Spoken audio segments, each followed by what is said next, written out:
You are watching and listening to Chris and Leicester Till I Die TV on YouTube and your favourite podcasts. Hi everybody, Jerry Taggart here. Now be sure to watch Chris and Leicester Till I Die TV by subscribing on YouTube and following them on social media for all the latest Leicester City news and information. Come on you foxes!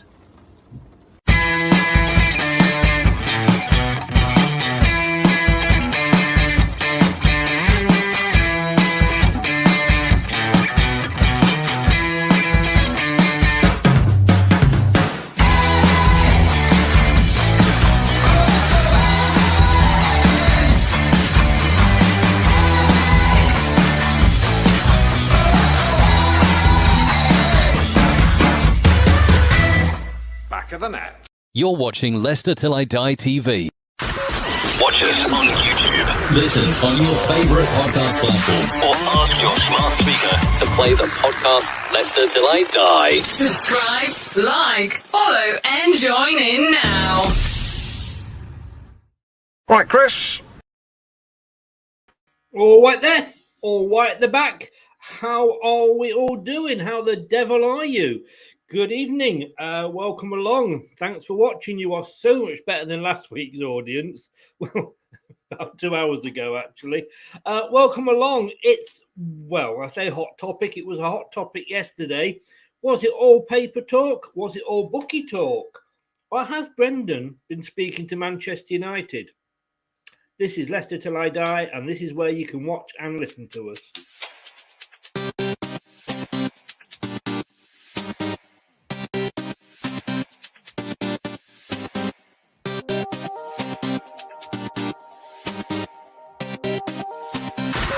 Watch us on YouTube. Listen on your favourite podcast platform. Or ask your smart speaker To play the podcast Leicester Till I Die. Subscribe, like, follow, and join in now. Yes, as I say, according to, like I say, well-known bookie, Brendan's been in conversations with Man United, ready to go. Should he? Is it a great job? Is it the job that it used to be? Let's be honest with you. If you look at Man United, the success they had really was under Alex Ferguson. If you take in recent years that out the equation, they're just a Leicester. Well, we're going to find out what people think today. Let's bring, first of all, my co-host in this evening. Bradley, how are you doing? Don't call me Bradley. Yeah. You see, you told me not to, and I will always. It's there now. It's out there. It's not my name for anyone who wants to know. It's not my name. It's on my birth certificate as Brad, and I thought I'd get that statement out there again because it's, you're not the only one that likes to wind me up about that. But apart from that, mate, I was very good. It's been a while. It has, hasn't it? Yeah, but you could have at least got changed. I know, right? You know, I thought I'd make the effort, but I just couldn't be bothered. It's been that long. Oh, well. So some of us have made the effort. Talking about making an effort, and we'll see. We had a very interesting conversation about a hole before we came on here. Let's see how deep she is in it, and whether she's managed to dig herself out of it or not. Maisey, hello. How the devil are you? I can't believe that's your introduction for me. But I'm good. I'm sorry. We'll put subtitles on later for anybody that's watching, by the way. She's gone, bless her. You killed her off. You killed me off already. I was thinking, oh my God, Chris, what are you? I was literally backstage thinking, Chris, what have you said this for? I tell you what, that is going in the YouTube description because it'll increase the views. Oh God, mate. Yeah, let me before I actually go too far. Let me just shut up. Maisey, welcome along. You're a Man United fan. Well, that's okay. We're talking a little bit about Man United, but if you're a big friend of the channel, you've been on before. Give people shout out your channels. How can people find you, and where can they find you? You can find me on my YouTube channel. My YouTube channel is Devils United. I do content on both men and women's football for Manchester United.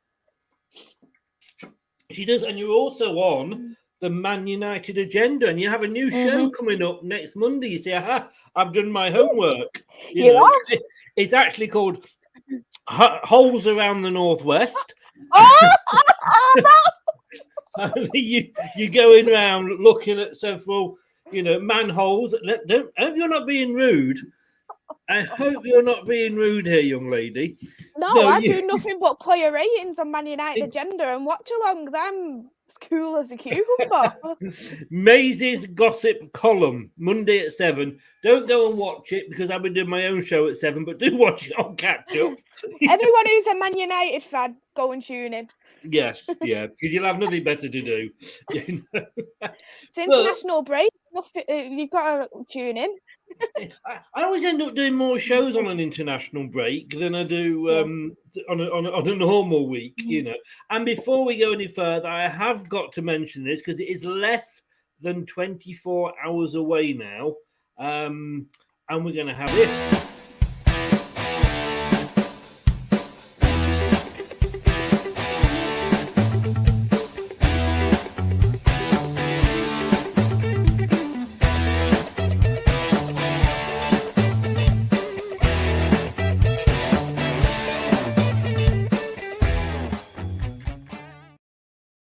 It's the Battle of the Gladiators. You may have seen the countdown over Twitter and Facebook. We are less than a day to go. We're actually about, just under 22 hours away.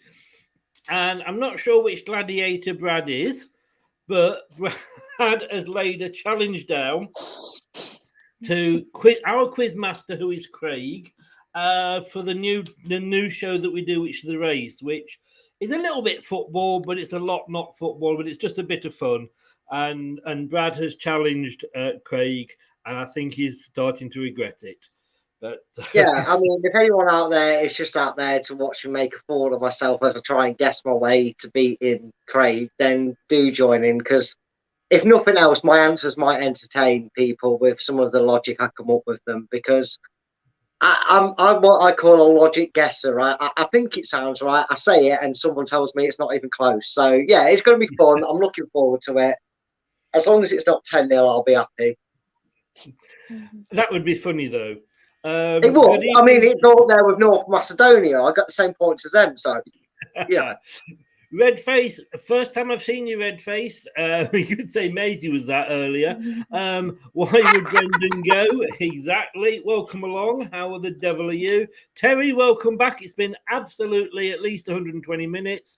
If he does go, it will not be a first. I do remember Franco Fowl. I am of a certain age. Black and white. That's how far back he goes. Scott, good evening, sir. Thanks for joining and popping on. How the devil are you? Maisey, we'll come to you first. Do you remember this from earlier? Yeah, you sent that to me, and you went, that was actually legit, and I was looking all over social media thinking, where is it? I'm going to be honest with you, I only Googled Brendan Rodgers and Ole Gunnar Solskjaer, and that came up. Maybe Sky Sports have just got it ready. Probably have, because from what I was reading, like a video got leaked on social media by a reporter, and it was saying about Ole Gunnar Solskjaer being sacked, so it's like it got pre-recorded. Well, they've got it for the Queen, haven't they? They've got it all ready for bless her when the Queen passes their mortal banner. Ole's just a special one by the looks of it, innit? Like they've done pre-recorded videos a lot for him. You've already had one special one. You can't have another one. We have plenty of special ones. Ollie's not felt this much of media attention since that Champions League final, has he? It's the most media attention he's got in ages. Was that a final he actually won? Are you actually trying to dig at the Champions League in general, or the fact that you've mistaken it for the Europa League, what you will get knocked out of? No. I know what you lost. you actually won. In fact, it's that far ago. I can remember that when Ollie put that goal in, I was feeding my firstborn with a bottle of milk while I was watching it. That's how long ago it was. Is Ollie that bad, Maisey? Let's just get straight to the crack. Is he that bad? you need to look at it in the couple of seasons Ollie has come to Man United. When Ollie came to Man United, it was halfway through the season. It was an absolute mess with Jose Mourinho. You could literally say that the dressing room, it was like a banana peel. It was split. It was literally split because he caused that much hate towards some of the players. Like, he had problems with, like, obviously outed with Paul Pogba and Luke Shaw and Martial. There was a few players where he had issues with Jose Mourinho. So Ole Gunnar Solskjaer came to the club not just trying to secure Champions League football. He was there to try and reunite the team back together again. There was obviously, he had to build the team up to how he wanted the team, because you always know that not every single manager is going to play the same way. And he's trying to bring a bit like, compared to Louis van Gaal and Jose Mourinho, he wanted to bring more of an attacking kind of football to Manchester United, which I actually really missed because I was sick of let's park the bus every single week football. I was literally fed up of it. And when I actually watched the games back again, I think, wow, is that what we play like? I was appalled and disgusted looking at it. But I'd say in the seasons what he has been at, he has done a good job because he has reunited the team back together. He's built up the team. He got us to a final of, I know it's the Europa League, but it's still a European football. He's built us up to get to second place. Well, let's just be real. If you thought at the beginning of last season, would you have predicted Manchester United to be second place? No, you wouldn't have. I wasn't even predicting Man United to be second place. I wasn't predicting us to be third place when we came third place. I was thinking, right, we're going fourth, maybe fifth. But yeah, I'd say that is the probably downfall of Ollie. He hasn't won a trophy. His substitutes, he makes them too late. And another thing as well is that it does his formation as well, his coaching staff is not experienced enough. He brought a set piece coaching, which everyone was crying out for. This set piece coach must be an amateur, because our set pieces have gone worse. We'll swap your set piece coach for our defensive coach. Yeah. Well, to be fair, without Varane, we're conceding a minimum 2 goals every game. I mean, come in fairness with you, Maisey. Man United are a huge club. We know that. And, you know, we've all got our different sort of ideas as to why they are so big. And it would be unfair for me to use this platform to say why I think they are. But apart from when Ferguson was there, you've not had any sustained success. It was just that one period. Yes, you've won things before. Obviously, you had the Busby Babes. You won, you know, European. But it was the odd one here and there. It wasn't sustained. You sat through. You're too young to remember it. But I remember you are. But I remember pre-Ferguson when Liverpool were the dominating force. Yeah, they were in the 80s. Yeah, the biggest club in the country. They were winning European Cups. So take that Ferguson period out, and don't get me wrong, I've got the utmost respect for that guy and what he's done. I've watched the documentary that was filmed about him. He speaks very well. It's amazing. Let's be honest with you, we would have all wished we'd got him. Total respect for the guy.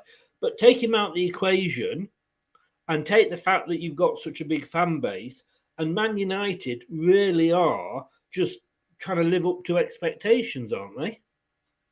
Yeah, I'd probably say so, because there was obviously the Busby Babes, and you do look at it as if that Munich disaster never happened. You would wonder and how successful the club would have been, because I was actually speaking to my granddad about the Busby Babes and everything, and he was saying you made me feel really old now. Oh, you're welcome. He was just saying about how amazing the team was. They were young, and he actually thought that they could have been extremely successful if that never even happened. Yes. So yes. you need to obviously take that in consideration as well, because it took a long time for Man United to build back up, and we had to bring Dennis Law in, George Best in to try and rebuild the team all over again. And as a club, that is very, very hard to do. No, it is. I grant you that. But like I say, you know, unfortunately that happened. We wouldn't wish that on anybody. Who knows? You may have been the Liverpool if that hadn't happened. But unfortunately, and RIP to everybody, it did. But Brad, like I say, it's a poison chalice of a job, really, isn't it? Because they are, in my opinion, trying to live up to that expectations with the manager. And it was like whoever followed O'Neill in, you kind of go, well, it's an impossible job. Yeah, it is. And I think Maisey's done a really good job there of kind of backing Ollie in a way and maybe opening some people's eyes to the reality of the job that Ollie had. I mean, the most difficult thing you can to maintain in football, as we discussed earlier on our show, Chris, is consistency.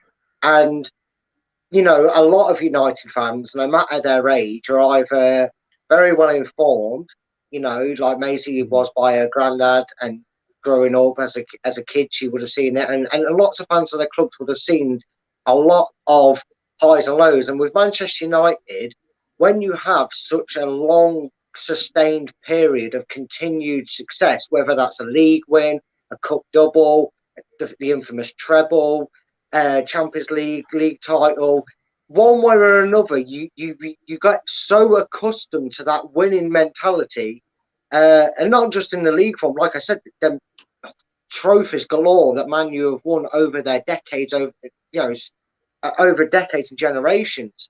So it's not like this is just like a burst of constant winning for Manchester United. This is something they've been doing regularly for over the 60s, 70s, 80s. Well, Liverpool dominated the league in the 80s, a lot of people say, but they were still a very strong, good side. And obviously the 90s, the most notable for most generations of this sort of generation, remember fondly the 90s of Man United. And I think that maybe, because if I'm right in thinking, this is the fourth manager they've had since Ferguson.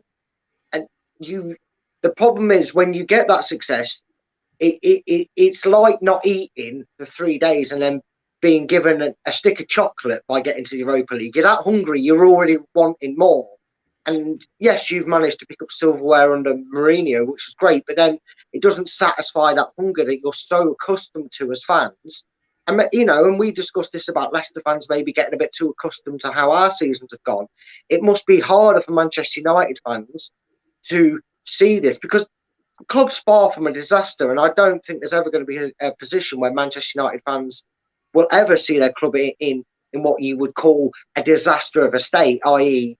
staring relegation in the face. But I think the thirst and the neglect of going through such a lengthy period of great success and great trophy success has come to a point where I actually think getting a fan favourite in Ollie, because he was very fond, scored a lot of vital goals, the infamous one in the Champions League gets talked about now and get talked about for years to come. I think after the Van Gaals and the David Moyes and all that, they needed to bring in a manager like that who can take out that toxicity that was left there by Mourinho. Because when a new manager comes in, normally some players are on edge, thinking, oh, he might not like me, he might get rid of me, I don't suit his style of play, oh, God, he's going to do this. Whereas they got a Man U icon, they got someone who's a bit more friendly, a bit more understanding, a bit more patient maybe, and they felt, oh, I can impress here. This is a Man United icon. I'm willing to work with him even though he's not got the experience. I mean, you don't sign Varane and Ronaldo if you're not breathing it, if you're not believing it. Maisey, I mean, would Solskjaer have gone now if he hadn't been Solskjaer? I mean, you've got, since Alex Ferguson, you've had David Moyes, who lasted less than a year, Ryan Giggs, Louis van Gaal. And let's be honest with you, if a manager, I mean, let me just run through Louis van Gaal. Now, this is the guy who came to Manchester United, was probably one of the most successful managers in the world at that point, with Ajax, 1, 2, 3, 4, 5, 6, 7, 8, 9, 10, 11, 12 trophies with Ajax. With Barcelona, 1, 2, 3, 4 trophies. With AZ Outsmart, 1 trophy. With Bayern Munich, and we're talking big clubs here with great expectations. 1, 2, 3, 4 trophies. And with Man United, one trophy. Sorry, just added that on at the end. Thanks for just adding that on. It just makes me feel a whole lot more better after hearing Ajax and Barcelona and everything. It made me feel so much better. But I mean, if a guy can go to those clubs and create that sort of success, and yet come to Man United and be the joke figure that he was at the end, that says something about the job and the club rather than, I think, the manager. I mean, Mourinho, he was the wrong person. That he's had his day. That sort of management style, I don't think works anymore. No, you got the name in rather than, you know, the manager. But I just think, you know, as I say, if you look at that and Louis van Gaal, and if he can't do it, is it an impossible job? Because Liverpool have waited 30 years from the team, and I compare them. I think Liverpool were as successful in their period as you were under Ferguson, but they've had to wait 30 years. Are you prepared to wait 30 years, or are you going to be changing manager every year or every 2 years until it happens? This is the problem. We can't keep changing our managers about. You look at Louis van Gaal. You even look at Jose Mourinho.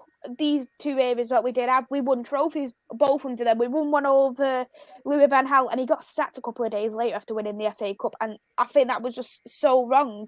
Norwich have used that example with Farker this weekend, haven't they did.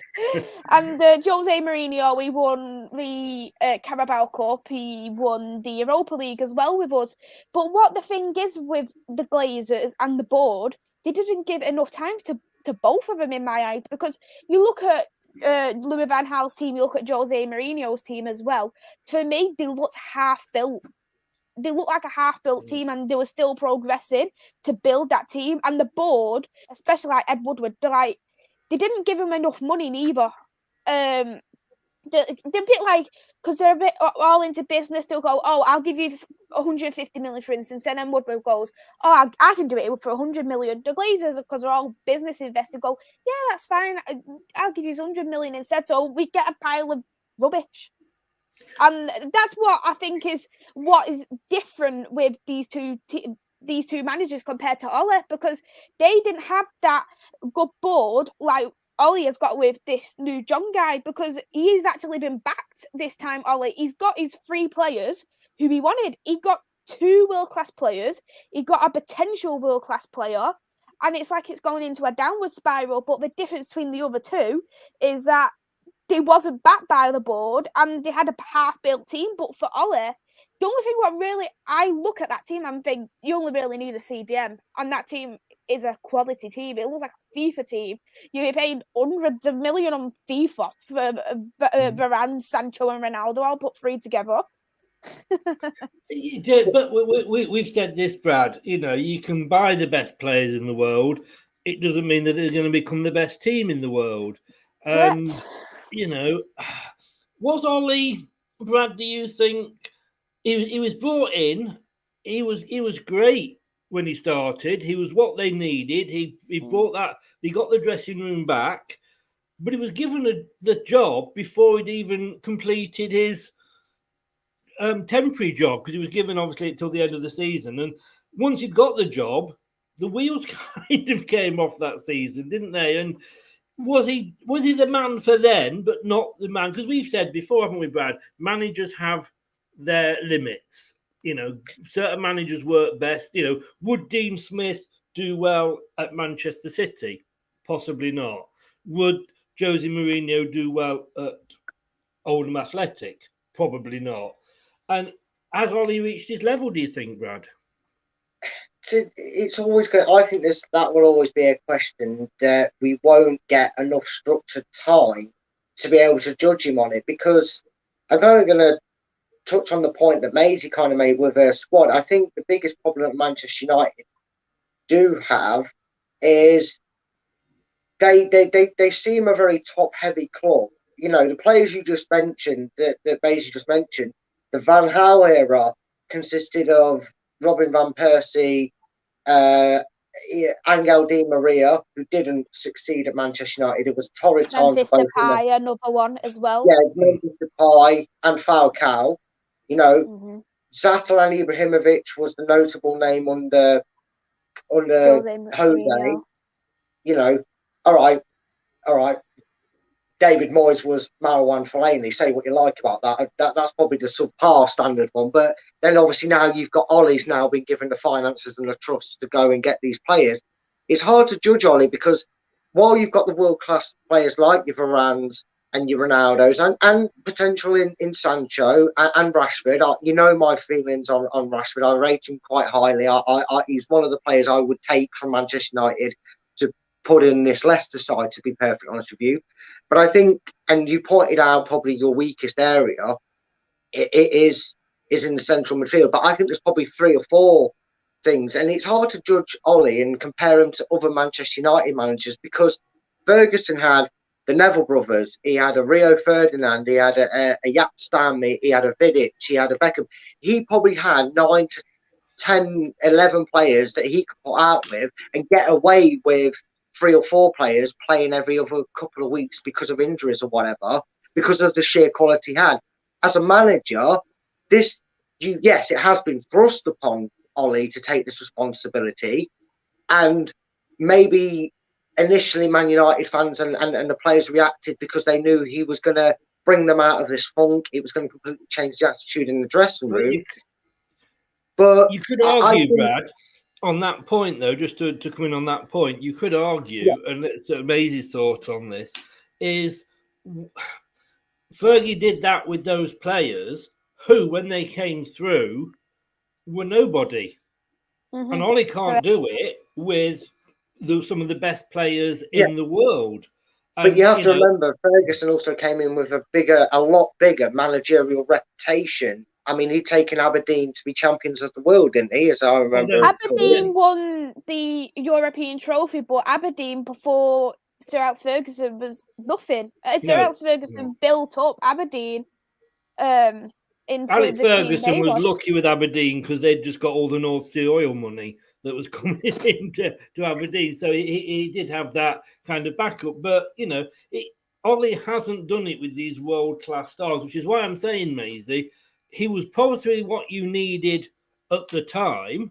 It's like a manager bringing a team up from the Championship to the First Division. Good at that, but keeping them up is another thing altogether. And sometimes you need a different style of manager. So is it time for Ollie to go and get somebody in who can now take them that step further?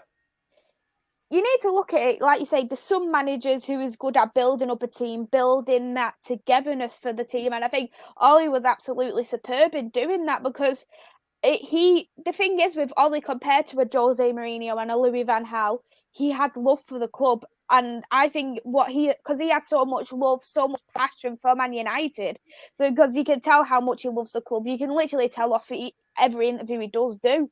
And I think that helps Man United become stronger, building up together because they think, oh, we've got a manager who loves this club. I want to do well as well. And he brought in Bruno Fernandes for one. But I think obviously some managers, I think Ollie was very well in building up the team as he are. And it's an hard one because I do really love Ollie.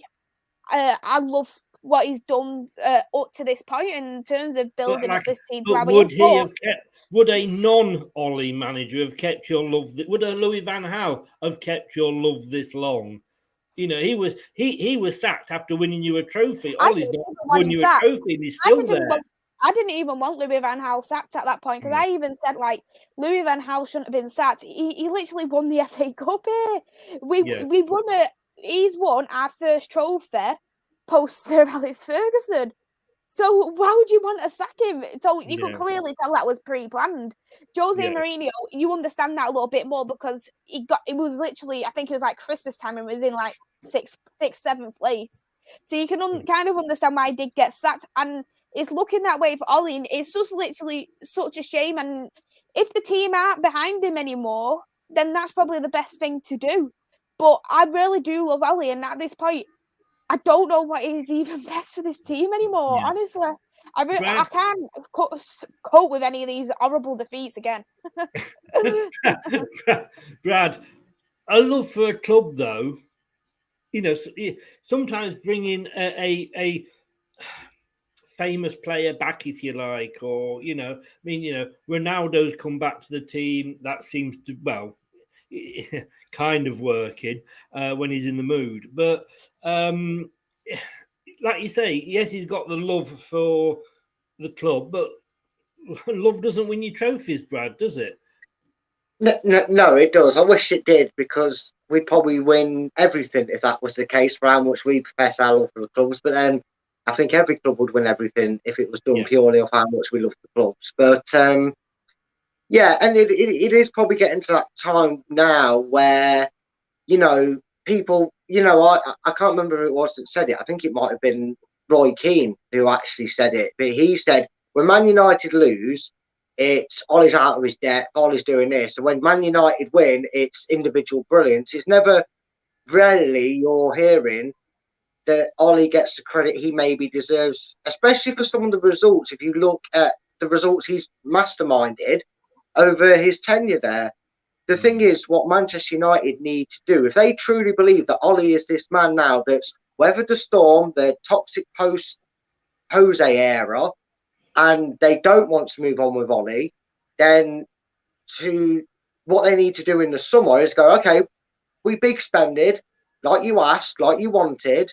We've got these players back in, and I know they're businessmen. They're probably thinking Ronaldo just purely for that and hoping he can do it. That's why clubs signed him. That's why Juventus signed him, because they had an aging squad and they wanted a star-like name to drag them into Europe, and he couldn't manage it on his own. But if Ollie can get through to next season and still bring Champions League football, and they still have on paper a fairly successful season, and Ollie goes straight to the board and goes, right, these are the areas of weakness we have. I need this amount of money. I will fix this club, because and they back him. Then that's when Ollie deserves to get fully judged, because he hasn't been able to fix all the issues, because it's just not physically possible with what Man United needed to do to that entire team to complete all the issues. You can't bring in a Ronaldo and a Varane and a Sancho and then get better than McFred in the middle of your park and get rid of Pogba. You just can't do it. I'm sorry, you can't. But if the thing is with Manchester United, going off that, going off that starvation for success, because like Maisey said, they won something and still sacked a manager, even though it was so soon after doing it. If they're going to sack Ollie, then they need to make sure they probably bring in a manager that has the same, I want to say, relaxed persona, because then players will then suddenly start to dread another Jose-like incident.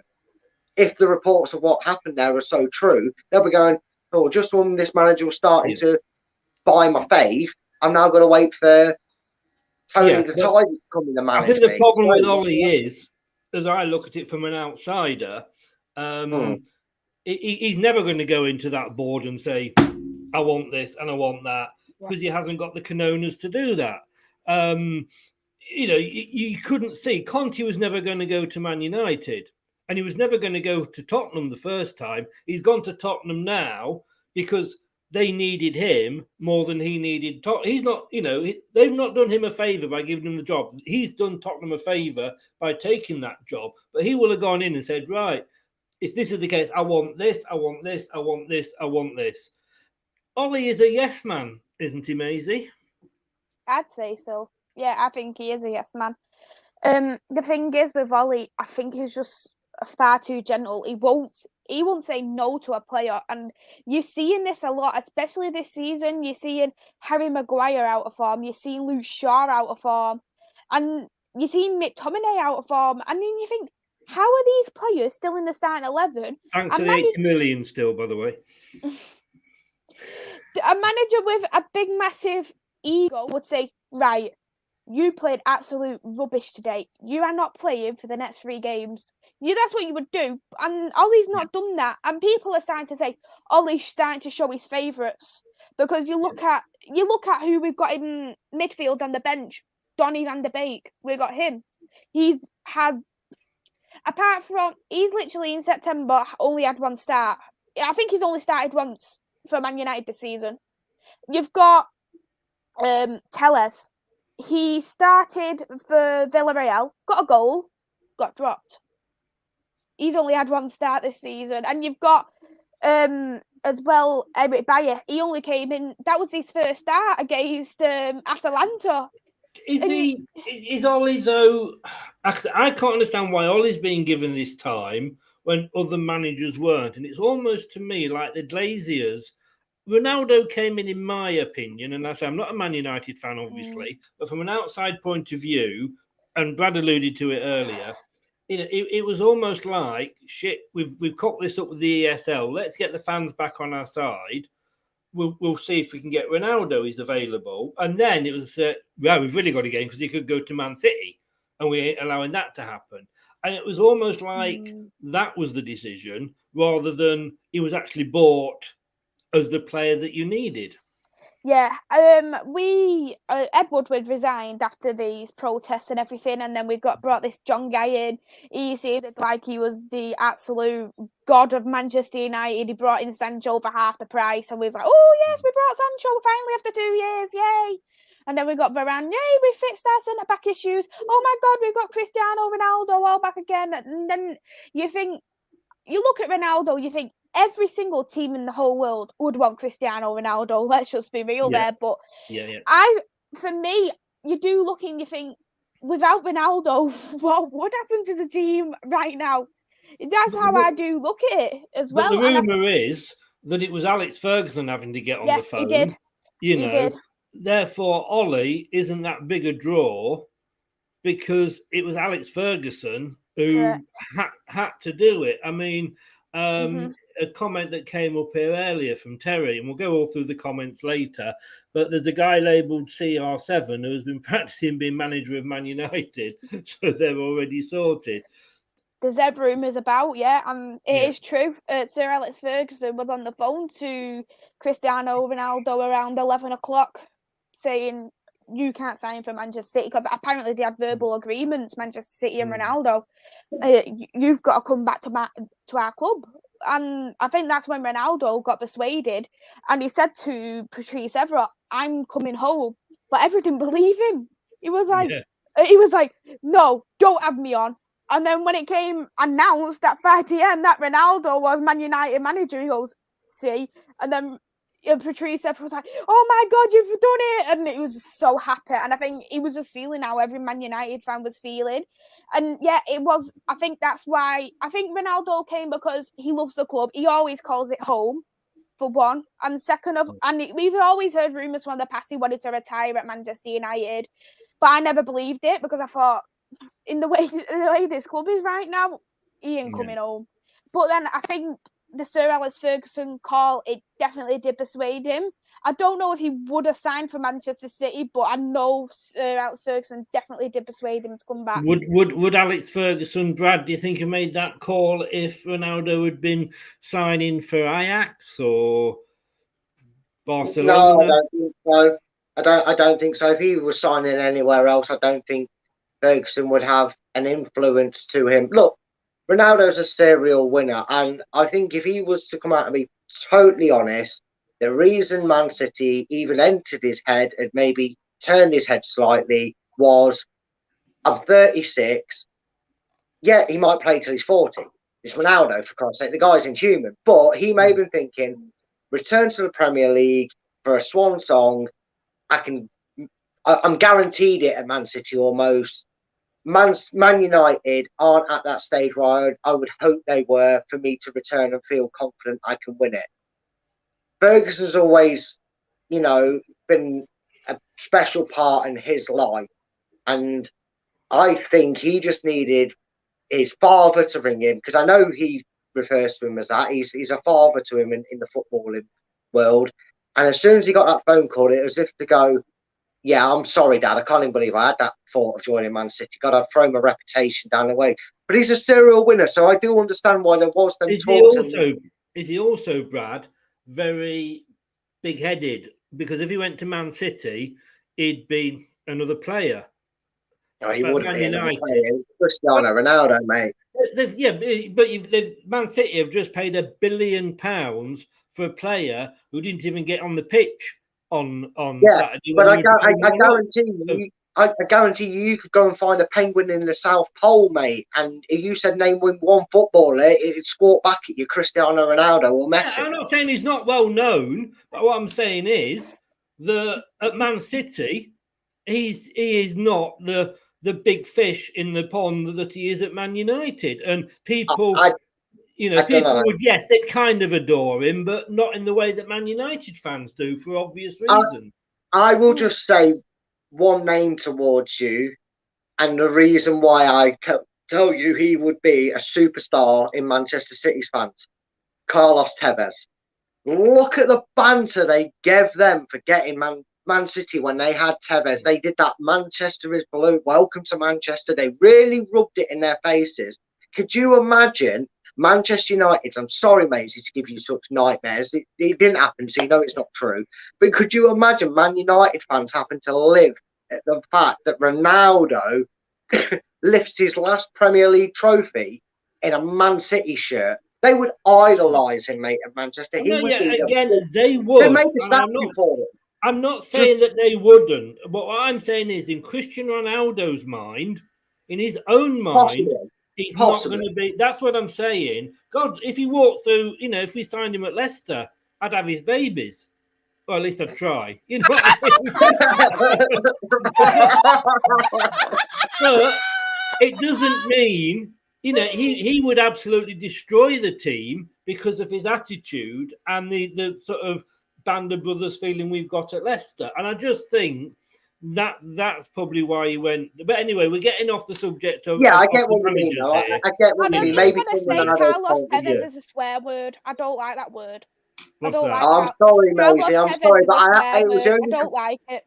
It was the only comparison I had, so I'll call him he who must not be named. He'll fall into my Jose Perez category. Don't worry about it. Man City fans are not liking him at the moment because he posted a picture of him in a Man United top, and the City fans went mental. Well, we'll come on to this rivalry later with a certain manager. Last question on Ollie, and then we're going to have a chat about Brendan. So we'll go through some of the comments, and then we'll have a look at Brendan. But Brad, if Brendan was to move on anywhere, would you take Ollie as our next manager?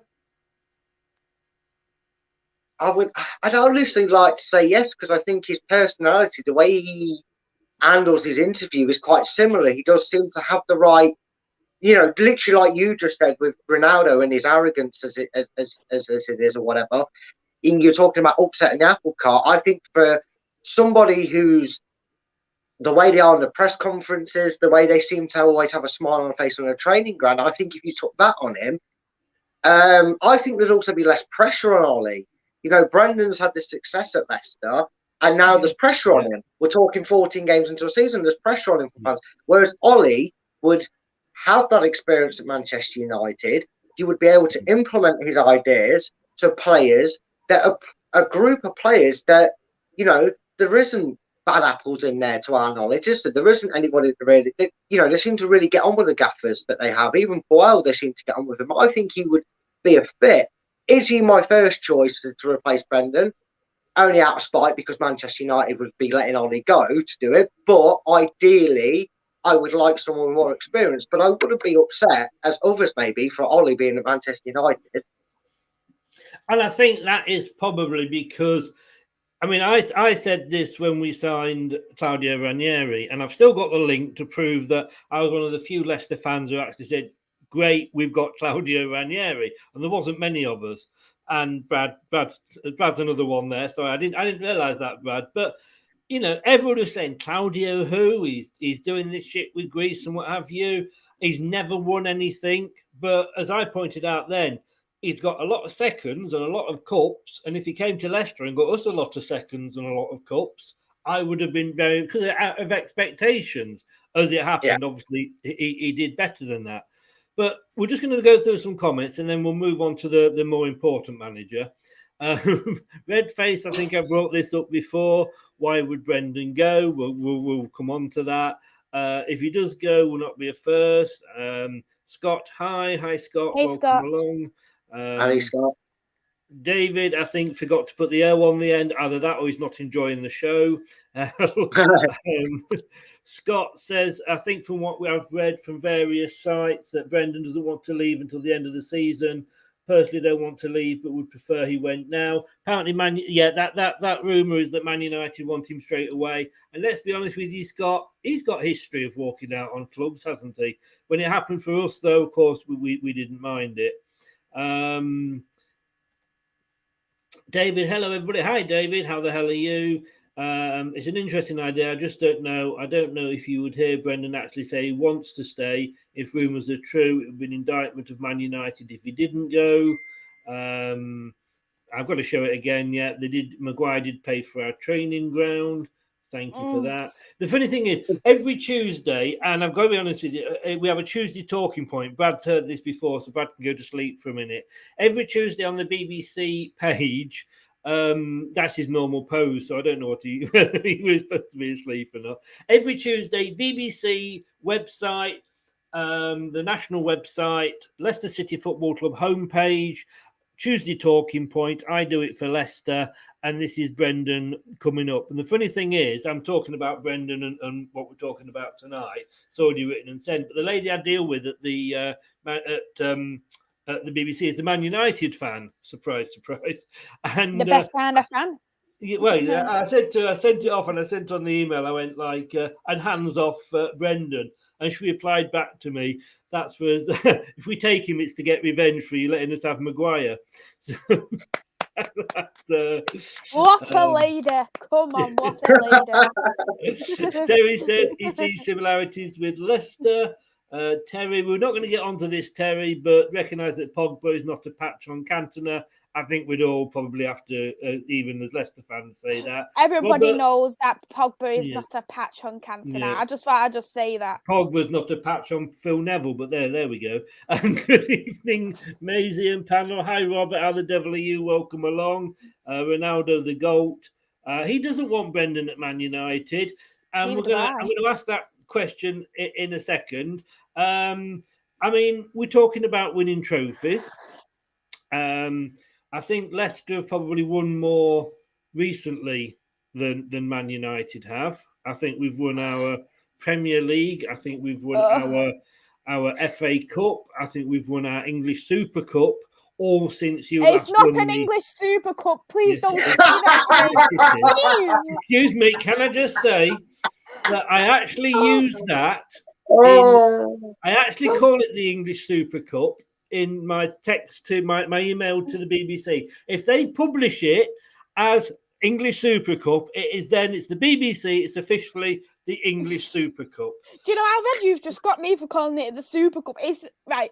When it's Man United who wins it, everyone calls it a shield. It's not. It's a shield. It's an English Super Cup. No, it's my channel. I'm having it. It's the English Super Cup. Okay, you can have it. The worst thing is, I knew this was coming. For a reaction. Oh, dear. Of course, it's coming. But Brad, I mean, the first comment there was, why would he leave? I mean, this is Brendan at our club summed up, isn't it? Yeah, of course it is. And, you know, as we've seen with how our amazing owners have been through the years, they will not bring in a manager that they do not feel fits their philosophy.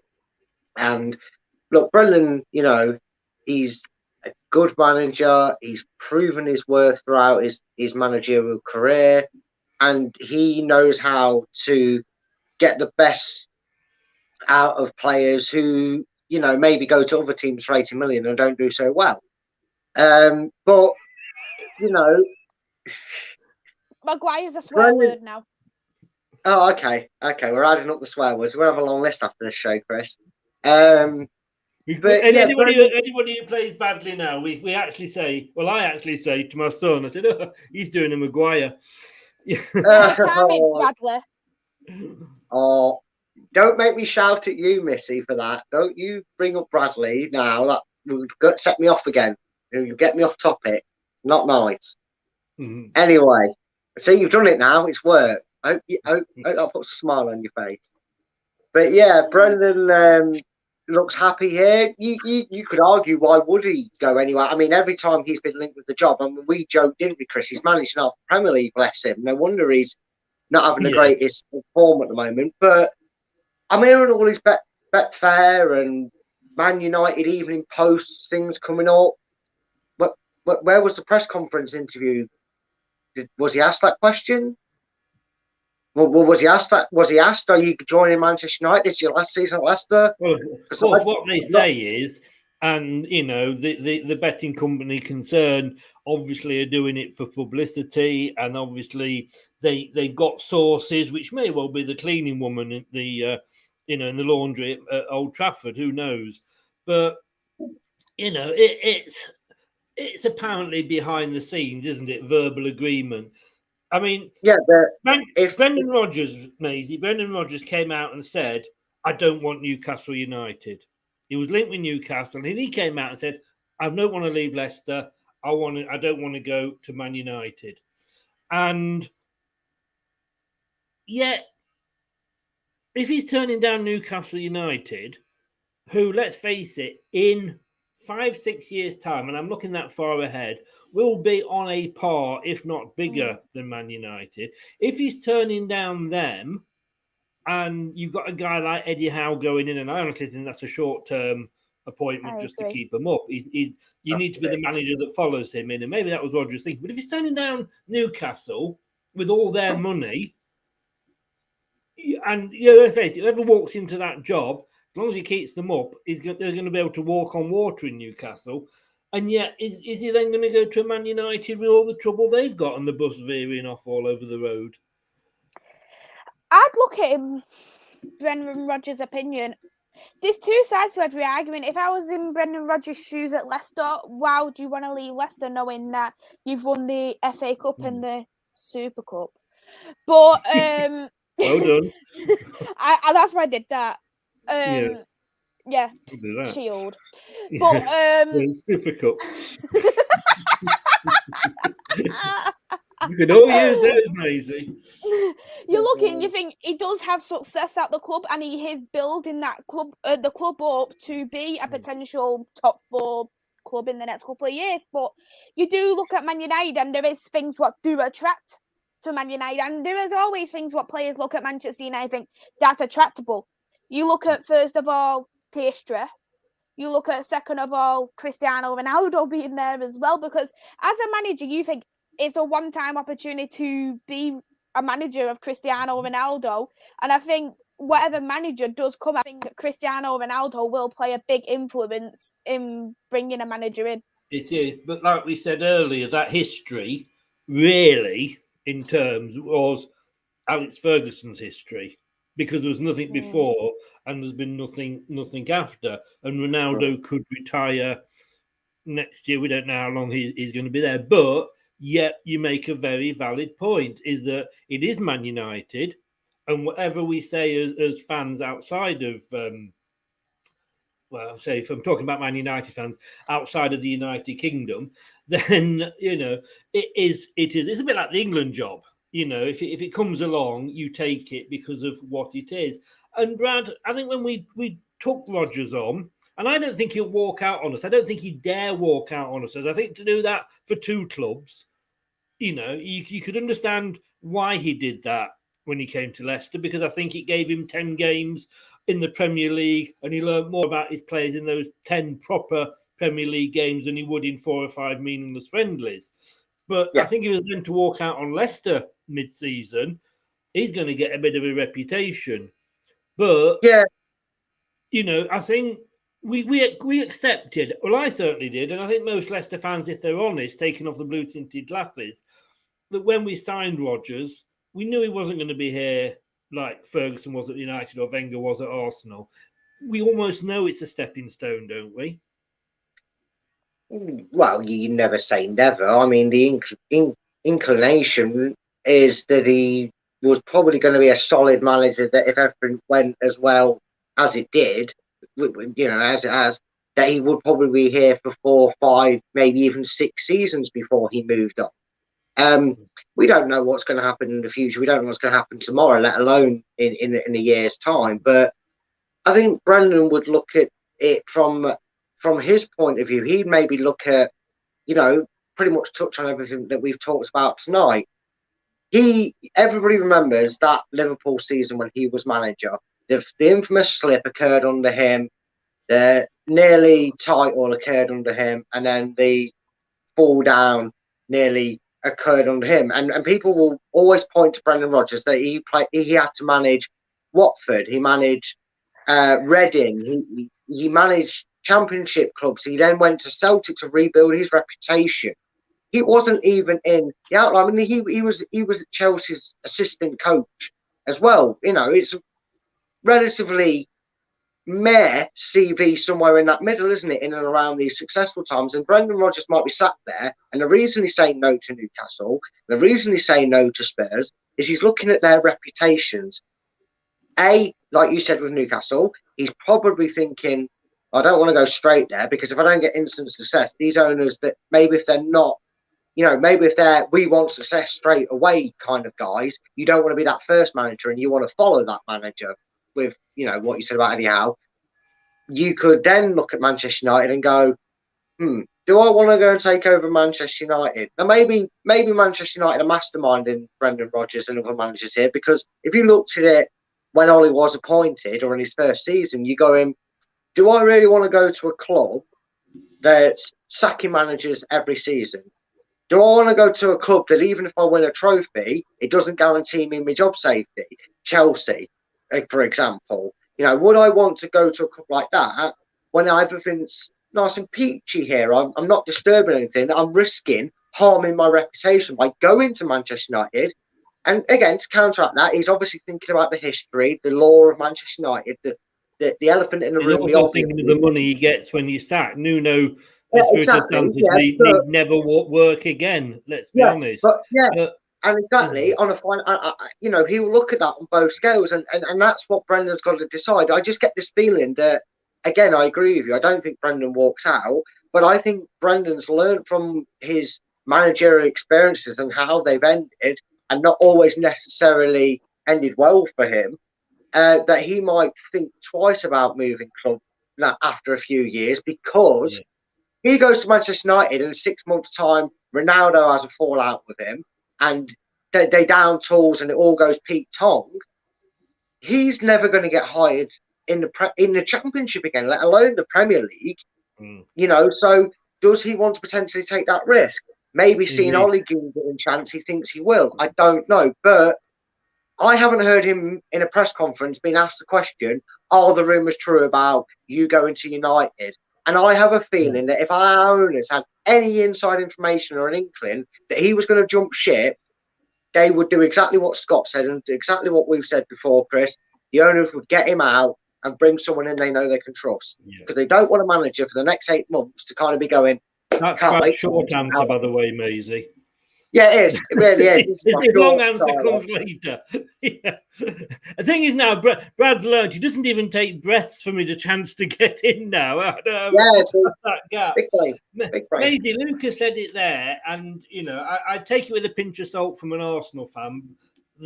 I know, I'd take it from a pinch of salt as well, because have you seen Arsenal these days? Well, in fairness to them, if Arteta, something's working there, because they've come back this season and they're a serious contender as things stand at the moment for 5th or 6th. So he's had the time, and I say he may not be the one that wins them the trophy, but he's certainly turning things around. And you've got to remember sometimes when new managers take over, what they've been left with.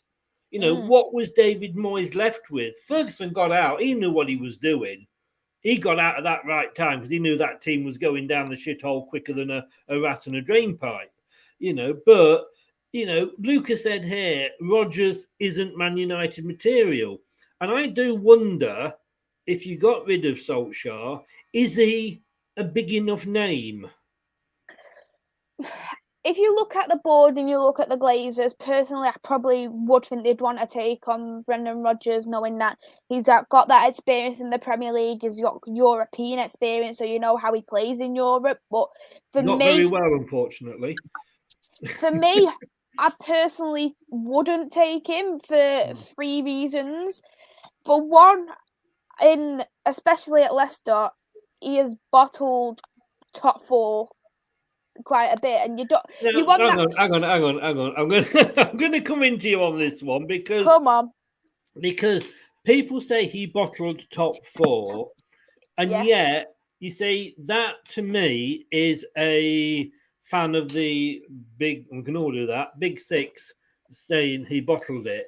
The only reason why I say He it is didn't because bottle it because he got Leicester, who have only won. Let's be honest with you. Put it bluntly, they've only ever won 1 Premier League trophy. I agree, And he got them to 5th for 2 seasons and I running. think that's very good. I think that's very good that he's got him to 5th. But considering he was in the Premier League, he's in the top 4 for like nearly, I think, 200 days or something, and then the very last game of the season he got out. It's not a very good look, really. On one game, on both times, it was on one game. It wasn't like we'd fallen away. No. Although you could argue that post there was them draws and then losses throughout the season. What made that? I think bottling it. I have to take issue with this. I think bottling it it's like, did Ollie bottle the Europa League final? Yes. You see, I wouldn't say he bottled it. I'd say he would. I don't know. For several reasons, he didn't make a sub at all in 90 minutes. No, he got his decisions wrong. He got his decisions wrong. Bottling it, I don't think is. It just felt like he didn't. Your hair looks really nice, Maisey. Oh, thank you. It just felt like when he came into that Europa League final, it just didn't look like he had that ambition and that extra bit in him to say, let's do this and win it. That's how he.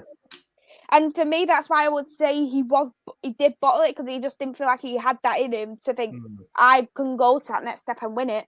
But as I was saying about Brendan Rodgers anyway, another thing, he does have European experience, but he doesn't have that European experience where he's got into quarters, semis, finals, and you want that a little bit more experience, because I know Leicester is a very good side, but when you look at Manchester United, the expectations of Manchester United, you want to get very far into cups, you want to win Premier Leagues, you want that, and another thing, I will never, ever have Liverpool's cast-offs. That was going to be the biggest block for me. You have jumped ahead here, but seeing as you've mentioned it, oh dear. Okay, let's say, for example, now that Ollie has a season that is average. You know, you finish 6th, you're in the Europa Conference League. You don't win a trophy, but that's what Ollie's done for you this season. Brendan recently turned it round. We go on a longest unbeaten run in Premier League history, and we win the Premier League. And then Man United sack Ollie, and they say, Brendan, you're a Premier League manager. Will you come to us? Would you still then say at that point, remembering what you've achieved with Ollie and what Brendan's achieved, would you still at that point say, no, he managed Liverpool? Yes, because I don't want an ex-Liverpool manager at my club. No. That you wouldn't have Klopp. Okay, you would very passionate stand by your club there, Maze. I will not even have Klopp. I won't have Klopp. You see, I get it. If it's to these managers, it's a job. To these players, it's a job. You know, and all this kissing the badge and what have you, let's be honest with you, wherever we're working, we stuck up to the bosses. As soon as we go to another, but it doesn't stop us thinking, well, that's a better job down the road. I'm going to go for that one. You know, it isn't that it's their, you know, if it's their boyhood club, that's different. But most of the time, it's not. That's 100% different to me. If you look at Everton, for instance, they've brought Rafa Benitez in, and the Everton fans don't like him because he's an ex-Liverpool manager. They absolutely despise Rafa Benitez. I spoke to plenty of Everton fans on social media and stuff. I've not had one who said they like Rafa Benitez at the club. Not one. And in fairness, before I came on live here, I was watching an Everton fan show, Kieran Rants. It's a great show. He really does. He does a good programme. And he's actually at the moment, after 11 games, going through his whole team from top to bottom, saying who should get rid of in January and who they should keep. And at the end, they're going to be doing Rafa, should he be sacked or not? Facebook user, they're not. We've not said the sacking, Ollie. If you listen to the programme and maybe you've come in late, and the problem with coming in late and commenting on something is you don't know what's been said before. We've not said they're sacking Ollie. We're just talking to about the rumours. I just would you take a Derby manager, Brad? If Brian Clough had left Forest before he did, because obviously he was going downhill at the time. But if he'd left Forest and come to Leicester, Wesley Morgan, Gary Moore, two Leicester captains that were ex-Nottingham Forest players. Yeah, I mean, look, I totally appreciate that Maisey wears a heart on her sleeve, and I totally appreciate her arguments to not have, a rival manager or play at the club. But for me, and maybe it's just my understanding, maybe it's for the fact that in my family, the team you support, if you're going to follow football, is where you're born. So, right now, I'm based in Manchester, so I need to find a way to get myself and whoever I'm with over to Leicester so my kids can raise. If I have kids in the future, they're going to be Leicester fans and not Man United fans. Otherwise, I'm going to be in trouble with whoever I'm with. No. I'll give you a bit of advice there, Brad, if you ever have kids. I had kids in Burnley. I had kids in Burnley. And to be honest with you, I said to them, if you support Burnley, I won't mind, because a lot of your schoolmates are Burnley fans and you were born in Burnley. If you support Leicester because your dad supports Leicester, that's fine. And I said, you're not supporting the likes of Man United, Arsenal, and all those just because you see them on telly. And I'm definitely handle it. And threaten to cut them out, you will as well. That's always a good one. Yeah, but for me, like I said, my dad was born in the area where Wolves are founded. He's a Wolves fan. My mum was born in the Coventry area. So she's a Coventry City fan, bless her. My mum's a good, honest person. She doesn't deserve supporting Cov. But, I don't really, I enjoy a rivalry match. It's always nice to win. I'm not going to sit there and say I don't enjoy it more and give them more stick than I do other fans. But as a person, me personally, if them sort of calibers of managers, the one that you mentioned there, like Brian Clough or whatever, were available at that time, and Leicester offered him the job, and he became our manager. It's like I say about certain players that people don't like, and I'm not too particularly fond of. When they're in the dugout at Leicester or they're wearing a Leicester shirt, I will back them 100% to succeed. So if we got rid of Brendan and we went to Derby and went, "Oi, Rooney, do you want a better shot at managing?" Regardless of opinion, if he sat in the Leicester dugout managing my team, I can't imagine he would because of Vardy. But that's a different subject for a different video. I was watching the Man United agenda before I came live on here, and they were saying that there's rumours that Rooney might be going to United as part of a backroom staff. Yeah. But Maisey would be gutted about that, because Man U wouldn't be able to sign her favourite player of all time, Jamie Vardy, would they, Maisey? I don't like Jamie Vardy. Yeah, I believe he got into your best 11, even though he's not a top 6 club. Didn't you say, though, you would take Phil Jones and you'd give us 20 million? Well, mute it for a bit. Chris, you evil man. You evil man, Chris. You evil man. I am not having to mention those 2 words, Phil Jones, on this channel. I'm sorry, that's what she gets. Don't be so mean. Your hole from earlier, Maisey. You might want to go and jump in it if you keep mentioning Phil Jones. But Maisey, okay, let me ask you this, Maisey. Let me ask you this. Pep Guardiola. What about him? If he came over, would you accept him? No.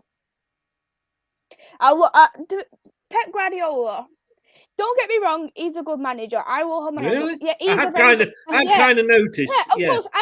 He's a very good manager, but the thing is with Pep Guardiola, he will only go to a club that's got tons and tons of money. He won't go to a club and start from scratch. He only wants to go to a club with Of course he does. loads and loads of money. And this is what we said earlier about certain managers not being able to manage at different levels. Yeah. You know, it's like Neil Warnock, bless him, he's just been sacked by Middlesbrough, but he didn't deserve it. He would never get to manage a top 10 Premier League club, you know, because of what it is. But mate, Scott asked here, Maisey, and Brad, I'm going to come back to you with this one. Sorry, if Rodgers was to go to Man United, where would he improve them as individuals? Not so much as the team, which is, I think, is where Brendan's weaknesses show. Could he improve them? I think he could. I mean, there's the obviousness that he'd reconnect with Harry Maguire. And like Maisey said, whether it's injuries or a lack of confidence or a combination of both, there is... Sorry. These players who should not be named, because I'm just not going to name the players. Maisey just knows what I'm on about. Don't want me to swear at her. These players that are off form and underperforming, we've already seen it at Leicester when that happens to a player, you know, most notably James Maddison in recent weeks, when he's, you know, had to play because of injury, even though he's not in the greatest form, he's then found himself on the bench. And more times than not, that affects you as a player mentally even more. And you think, God, I'm playing that bad, not even the gaffer's got faith in me. But clearly, from the response we've seen, not just on the pitch, but off the pitch from Maddison, you know, Brendan's man management skills is detrimental when he goes to a club. And I think there's certain players there, I won't swear for Maisey, I won't upset her anymore, right? There's certain players there that I think could use that. You know, Maisey said it earlier, Ollie is a bit, it might have been you, Chris, that said that Ollie's a bit too soft maybe on these players and not too direct with them and not a bit firm. Whereas I think Brendan would do the right job for them, and I think he could improve them in that sense. Would he though, Maisey?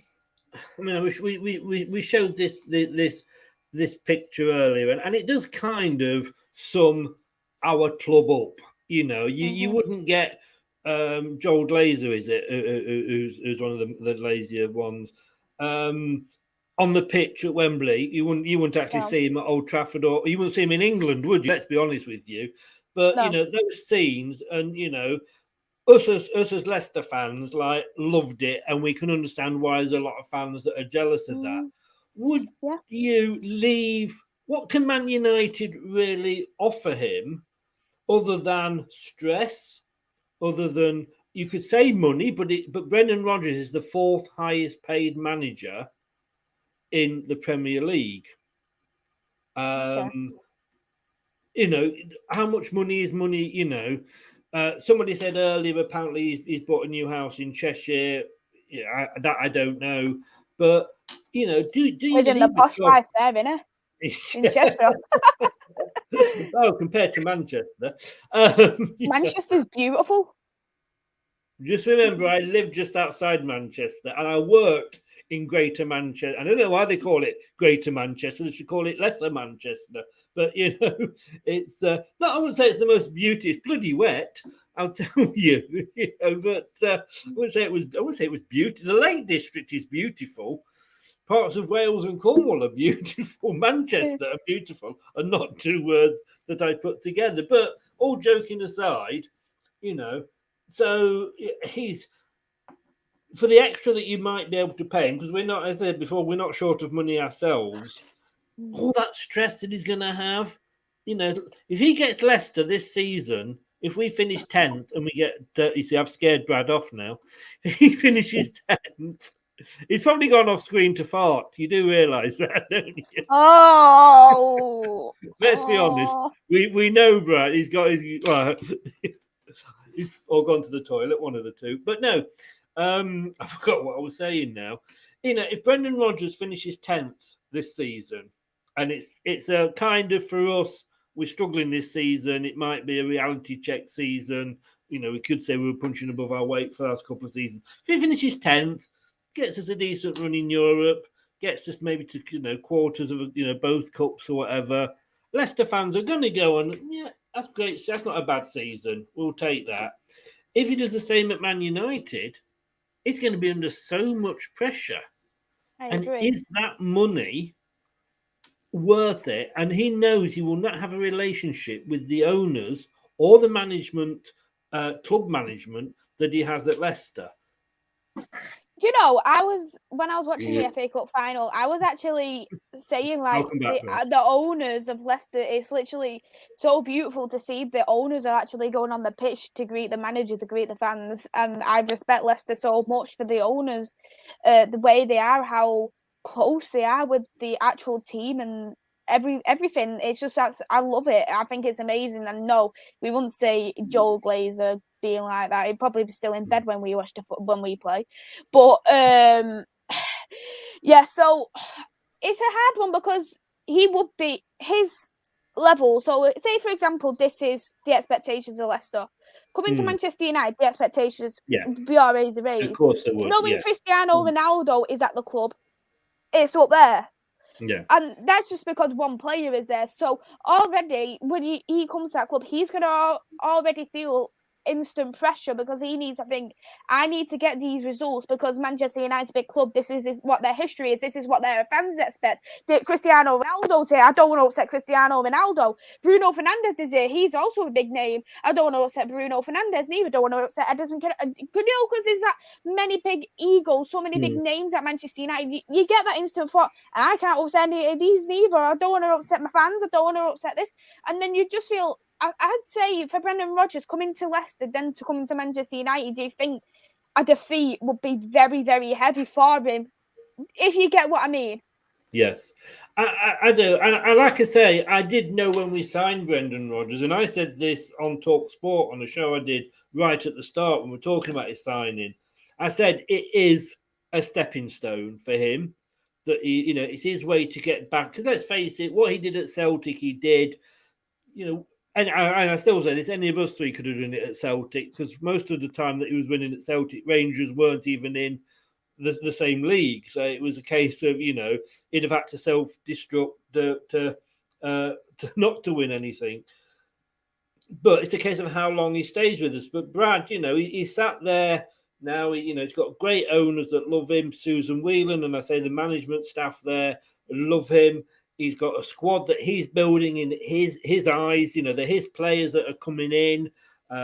He's got that control that, the players that he wants to come in. He's got a great relationship, I believe, with John Rudkin, the director of football. He's the fourth highest paid manager in the Premier League at the moment. I'd be looking at that Man United job and going like, I'll hang on because unless I get relegated at Leicester, I've already won the FA Cup. I've already won the English Super Cup. I've got to really self-destruct to lower my esteem.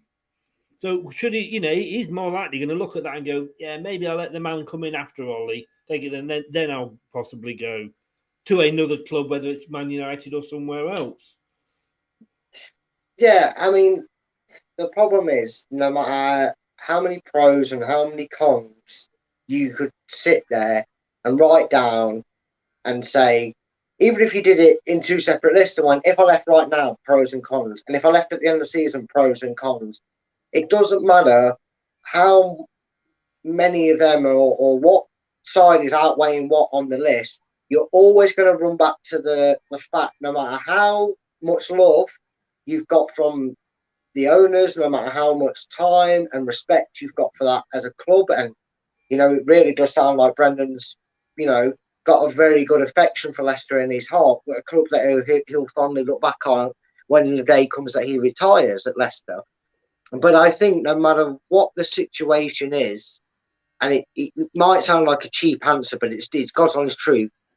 If he gets that phone call at the end of the season and goes, we want you to be the man to manage Manchester United, Brendan Rodgers probably never thought he'd get a chance again at that level.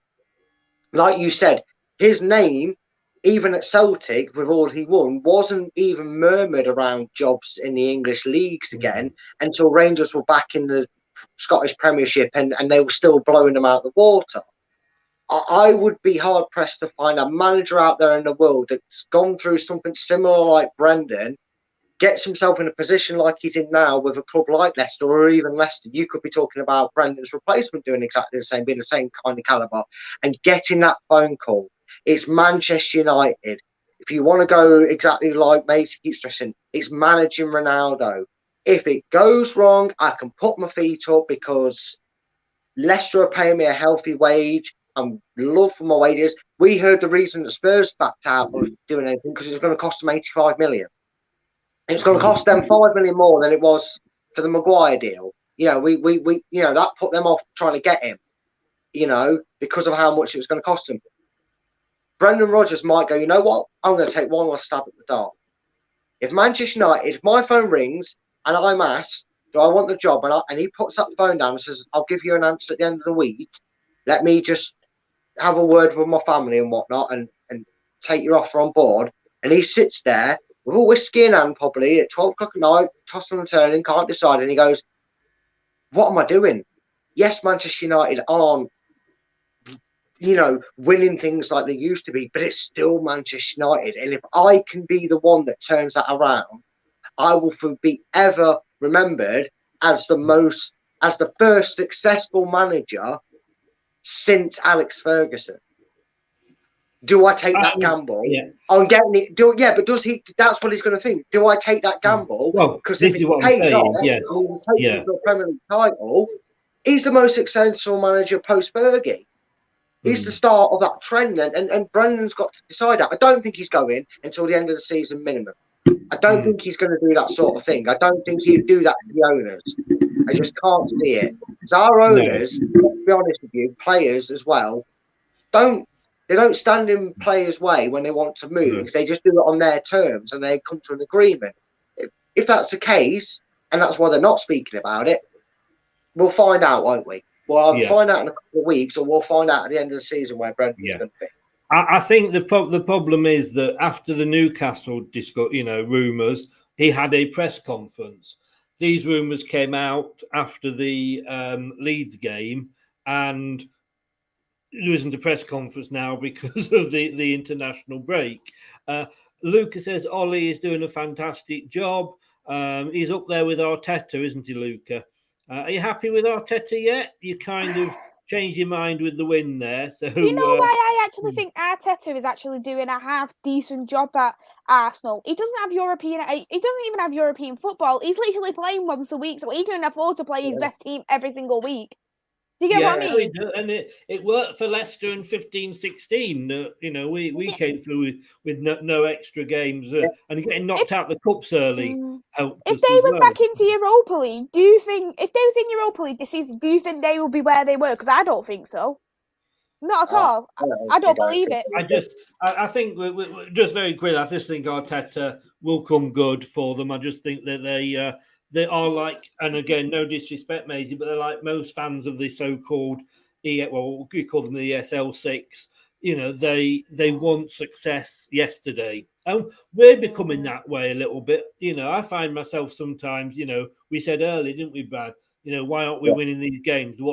Success breeds success. So, all banter aside, I do get it. Final question, and I'm going to ask you both. One for Man United, one for Leicester. Brad, first of all, if Brendan was to go, and he will go at some point, I honestly, as I said, I can't see him doing a Wenger or a Ferguson and being here for that length of time. And I do believe he is using us as a stepping stone. And the longer he stays with us and the better he does with us, maybe the better job he'll get. But if he was to go, who would you want sensibly to come in and replace him? Tough question. It's a good question. And I'm trying to find out who asked it. Oh, Robert asked it earlier. There's a few managers that you'd be happy to have I can never pronounce his name, but that hang that's manager of the XI, is he Ajax manager? Is he still Ajax manager? Ten Hag. Yeah, he's one that's. He's ours, sorry. Yeah, Don't start.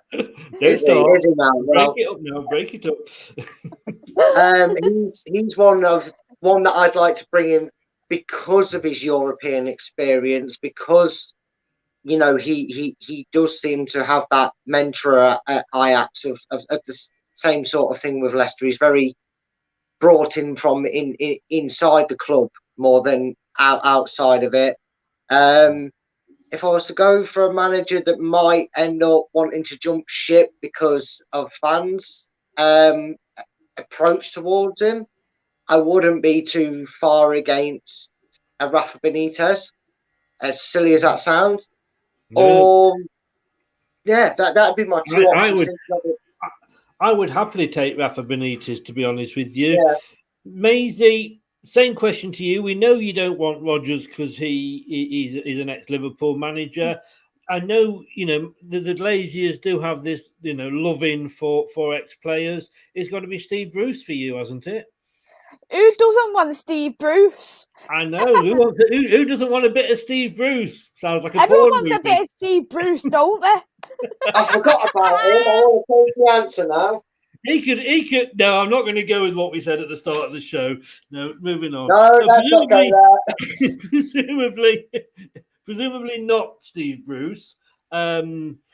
He can't fill holes because you look at his defence. He looks very happy as a retired man. Anyway, I don't want to upset his happiness. No, I think he's come to the end. But like I say, ex-players, you never know. Seriously though, you don't want Rodgers. Who would you have? One name. Ten Hag. Oh, it's going to be a battle between us then, is it? He's coming to us. I'm sorry, but he's coming to us. When do you think he will come to you? When do you think the board will say end of the season? Enough. Do you think so? Because it's literally come out what I was reading before about the board and the Glazers have decided that they'll give it Ollie till the end of the season and then they'll replace him. But the only way they'll replace him halfway through the season is if there's zero chance of us being in the top four. So it's like, is your expectations actually lowered that it's only about top four these days? How could you, as the club, as what Manchester United is, you think fourth place is acceptable? No. Fourth place is not acceptable. The club, how big Manchester United is, you are expecting to battle for first place every single season. You're expecting to be going far in cups, far in the Champions League. Hi, Chris, what are you looking at? I thought Roy Keane had walked in the room then. I'm sorry, but I was just like impersonating of Roy Keane because I can get like Roy Keane sometimes. I know I don't look like that. You need the beard. You need the beard. But I need the bit of the beard. Yeah, I think that's the only thing that's let me down. To me, right? Again, like I say, maybe it's because I'm older, but that attitude that you've got there, that we've got to be challenging for first every season. I'm not saying every season, I would call you, and I don't mean any disrespect by this, but I would call you a Fergie baby because you've grown up knowing success all the time. And I get it. I totally get it. But, you know, so did, you know, a lot of Liverpool fans, but it took them 30 years to get back to that. And football goes round. Do you not think, you know, there was a time when Liverpool were the number one club. Then Man United had it under Fergie. You got the odd Arsenal thing here and there. But now it's kind of Chelsea, Man City sharing it between them. For me, it's. I'm sorry, you go, Brad. No, sorry. I was going to say I would like to kind of maybe sort of counter what Chris has just said there about expectations of being a Fergie baby. I would then say to kind of put the piece in the middle and say, would you, and this goes to both of you, would you expect Manchester United and Alex Ferguson in charge of this current squad to be happy with fourth place? Because I just can't imagine a world where Ronaldo, Varane, Sancho, Rashford, Bruno Fernandes, as he likes to be called, De Gea with a freezer in front of him, would the fans and the board and the manager himself be going, "Oh, just get top 4, mate, with that team, it's fine"? I get both points, but I just like to flip it and put the scenario. Fergie's the manager of that club. Would you be going, "Just get top 4 with it"? Does that show like where it's gone? Do you want to go first? I'll let you go first, Chris. Okay. If Fergie was manager of Man United, as in the not obviously Ferguson now, because bless him. Just do Prime Fergie, yeah. But if Fergie was manager of that club now, I don't think we would be having this conversation, because you would be challenging for first. Because you've got the great players and you've got a great manager, a manager who could. Let's be honest with you. This is the guy. You know, he got rid of some big names at Man. You know, got rid of Beckham. You know, he got rid of Veron. You know, there was players that he got in, and he wasn't taking any shit off any of them. He was the gaffer. He was in charge, but he knew what he was talking about, and he had the trophies to prove it. So no. You got Fergie with the squad you've got now. You're battling for first. You're not where you are now. That's what I mean. And the fact that the Glazers think that the squad we've got and they think top 4 is acceptable, you just can't see it. You think you are expecting to be 5. You expect to be first in the first and second Champions League in the groups. You're expecting a lot more, because I wasn't expecting us to get knocked out of the Carabao Cup. As much as all United fans are like, "Oh, this is such a good thing because we can concentrate on the Champions League and the Premier League and FA Cup when it comes." You say that when you get knocked out of a cup, though. We said it last year when Arsenal knocked us out. But you just expect that a little bit more, knowing that the squad we've got. If, for example, this was the case when Ollie first came and he was playing he was playing that 5 at the back and he was playing so many players out of positions and they was playing like Martial as a striker and everything. It was an absolute. I was literally looking at that squad. I thought, that's absolutely terrible. What am I looking at? But I was thinking to myself, if they said top 4 for that, I would say completely understandable. That's fine. But then when you look at the squad we've got now, the amount we've invested in it, the amount we've took our time to build this squad, you are expecting more than just top 4. Yes. Oh, yeah. And I said at the start of the season, when we were putting where everybody was going to be finishing, and I said, if Ollie does not win a trophy, and this was before Ronaldo had joined, if Ollie does not win a trophy this season, and he is gone. With this squad, he has got to win something. And like I say, this is why I'm thinking, and I think this is why a lot of people are thinking, that Ollie, he's taking you as far as he can. You know, he's done. You know, if you're saying Brendan's bottled the top 4 for the last couple of seasons, Ollie's bottled everything since he's been there, because with these players, he should be winning something. I agree. There has been times where we have bottled. I agree that we did bottle the Europa League. I agree that the Premier League, knowing that Man City won at the best of starts last season, and then it took their time to get into where we was, and then we was at first place in January. I could easily say we bottled the league as well. Yeah. It's just you did stay there longer than Tottenham did, though. So I mean that's something for you. I tell you something, that has been the worst thing ever. If I seen Spurs winning the league, I don't think I'll be able to say that out loud by any chance. I forgot what I was going to say now. I just think, you know, with that's what I was going to say. I mean, Tottenham made a mistake. They didn't get a manager they wanted. I mean, I still can't believe that when clubs sack the managers, that they don't have somebody that is, you know, ready to go in place. You know, that's the, and you've also got to be careful you don't do, you know, a Newcastle and, you know, announce it when the guy's not even agreed to come to you. But I just, you know, Tottenham have said, right, we got it wrong. You know, we went for sort of this one, second, third, fourth. You know, they got down to about 8th or 9th choice. got a manager they didn't really want, got a second-rate manager, realised what they've done. It's cost them $5 million now to get rid of him. They've now got Conte. They've had to, if rumours are true, accept him on his terms. Maisey, do Man United not need to do that? Whoever it is, they just need to go and say, right, we're going to break the bank. We need to go and get it right this time. For me, I'm going to say this. Even if I was like a Oldham Athletic fan, I will say this. No manager is bigger than the club.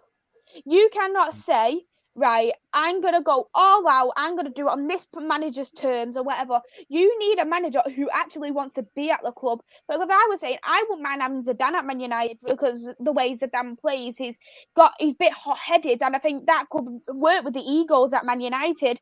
But then I think he doesn't want to come to the club. So why would you want to pay all this money for Zidane to come?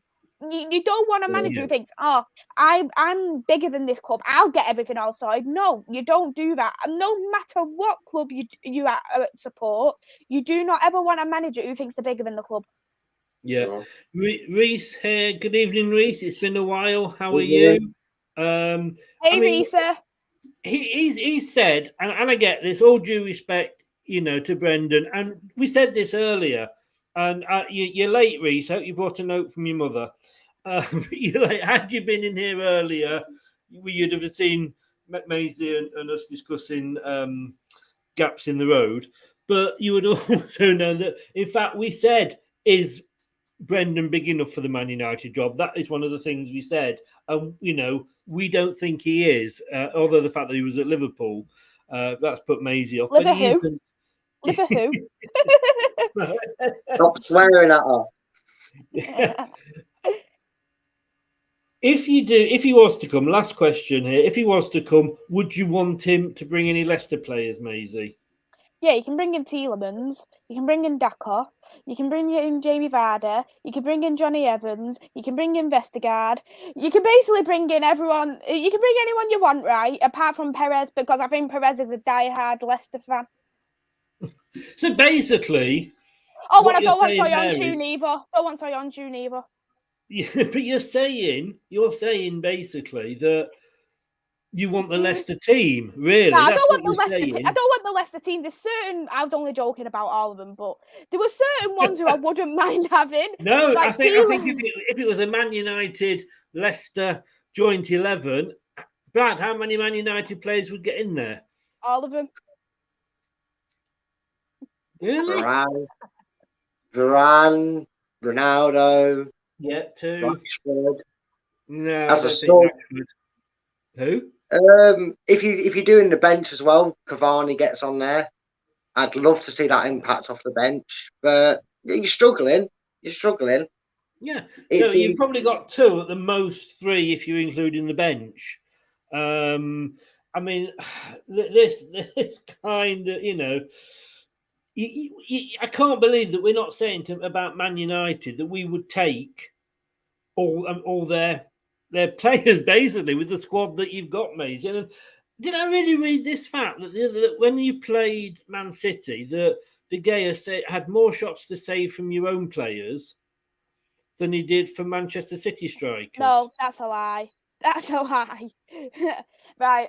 There was Eric Bayer. He had an own goal. Saw that. That did make me smile. Yes. I'm not going to lie. It broke my heart. Lindelof nearly had an own goal, but Man City had 5 shots on target. I don't talk amongst yourselves somewhere. I'm sure I've read it somewhere. Where are we here? It wasn't. I'm sure I've read it somewhere that he was De Gea had more shots. Chris is trying to figure out what he's done with his notes and his marbles, Maze. Apart from Tielemans, I know where my marbles are, and they're not where they should be, mate. The ones I would mostly take out Leicester would be Daka, Tielemans, and Johnny Evans. Oh, I'd take Fofana as well. I'd take Fofana. So you wouldn't want to fill that central defensive mid role with like an Adidi or some More then? I do like Ndidi, don't get me wrong, but maybe I'm just being a little bit old-fashioned, but I'd rather have a defensive midfielder who is like basically a rock and he'd just stand in front of the centre backs and be like, "Yeah, you come in past me." I don't want like one of these. Yeah, I want someone who's just doing that defensive work. Yeah, basically, I just want to Roy Keane back again. Well, the way the passion is showing, you could probably get him back at this moment. He'd probably get in the squad, wouldn't he, Roy Keane? Probably. I just wish. Can I just say that Reece says, "Yeah, we still had more shots on De Gea than we did against Ederson." I know I can't find it at the moment. Thank you, Reece. Thank you. I did read it somewhere, but I didn't keep it. But then I wish I had done now. But yes, it is on a website somewhere that you know, and that kind of says it all. It does say that. Sticking to read. Take one in for such a good time, and now we're just ruining a night, bless her. I said I'd bring Tillemans and Fofana so we can bin Fred and McTominay and bin Maguire. I've got to ask you one thing. I don't think Maguire's should be getting all. I mean, when you paid 80 million for him, obviously we were really, really happy. Thank you very much. Paid for the training ground.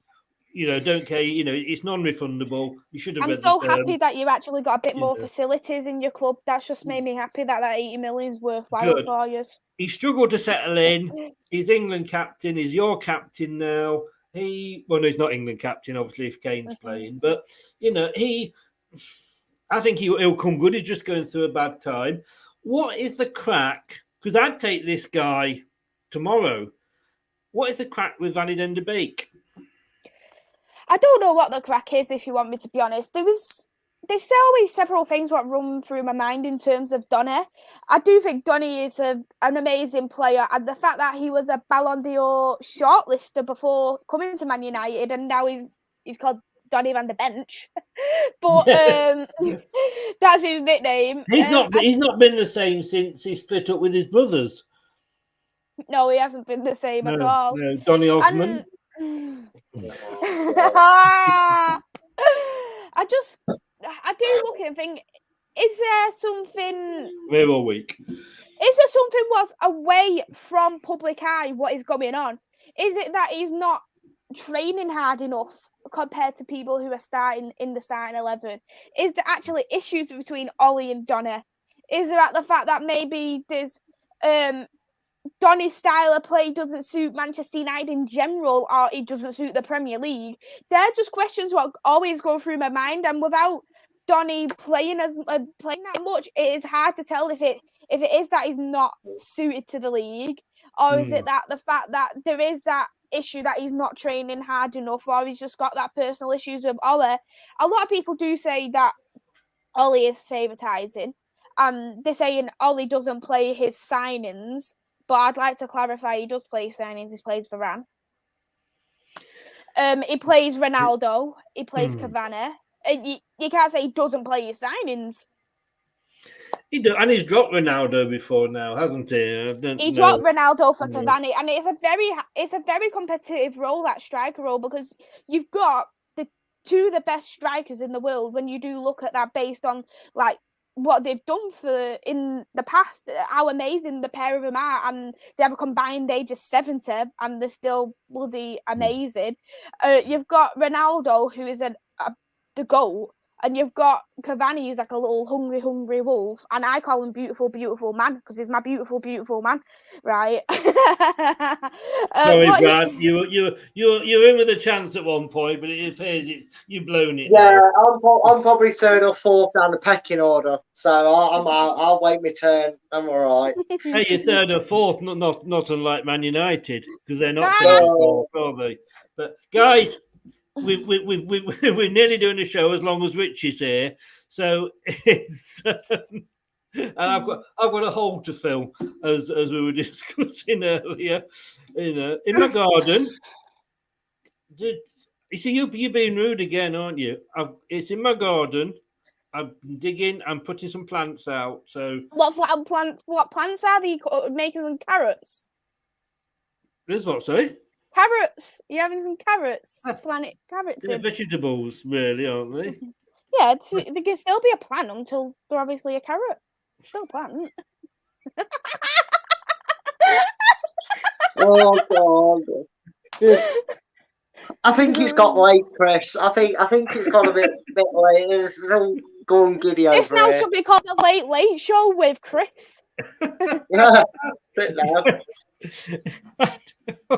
Sorry, I'm going to have to take that thought away with me. Welcome to Gardener's Question Time, everybody. Are carrots a plant? That is the question. They're a plant until they're made, and then it's a carrot. Until they're made, and then so they're not a seed. Do they miss out the seed bit altogether? Yeah, they're a seed, and then they turn into a plant, and then when they're fully done, it's a carrot.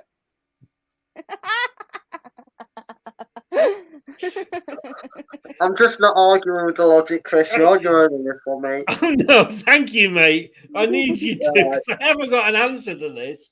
I really haven't. I'm going to Google this when I go on the stream. Maybe you need a life, Maisey. You know, I think I do. I need a social life outside of my house. Go and have some carrot cake. Maisey, once again, you're back on Monday. I hate that. You're back on next Monday with Maisey's gossip column. Which will be interested to see what you're gossiping about. Unless you're a Man United fan, of course, don't go and watch it live because we're doing a show at 7:00 as well, and it's much more important. Go and tune in if you like to hear my Mank voice. Manx, you reunite.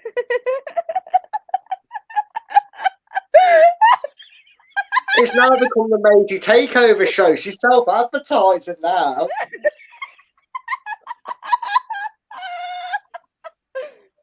I'm just letting her laugh so I can clip it out and use it to make it point. Oh, I love that one. Do you get on with your neighbours, Maisey? No, my neighbours absolutely adore me. I'm just surprised you keep making that much noise at this time of night. Yeah, so 7:00 next Monday, Man United Agenda, Gardener's Question Time with Maisey. Don't miss it. Give your socials a shout out, Maisey.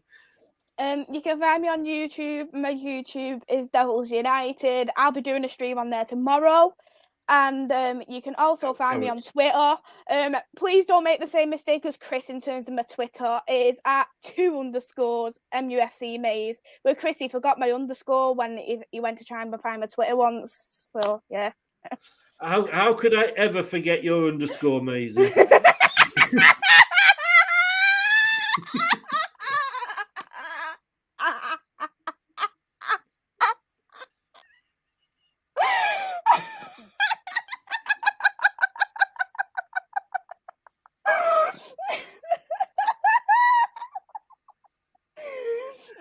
She makes it easy. I'm sorry. She makes it easy. And don't forget, if you're a fan of Maisey's underscores, then remember that she has two. So it's 2 underscores, and then what is it, Maisey? MUFC Maze. Can't even speak. MUFC Maze. MUFC Maze. Reese, actually, Reese, I've got to. I've gone off it. I'm sorry, Reese. I've gone off it. It's not my cup of tea anymore. You've gone off garlic bread. Gone off garlic bread. What? What? Why? Not my kind of thing anymore. She doesn't like it. I'm just no. I don't want any more accidents. Yeah, we don't want no fire brigade live on stream.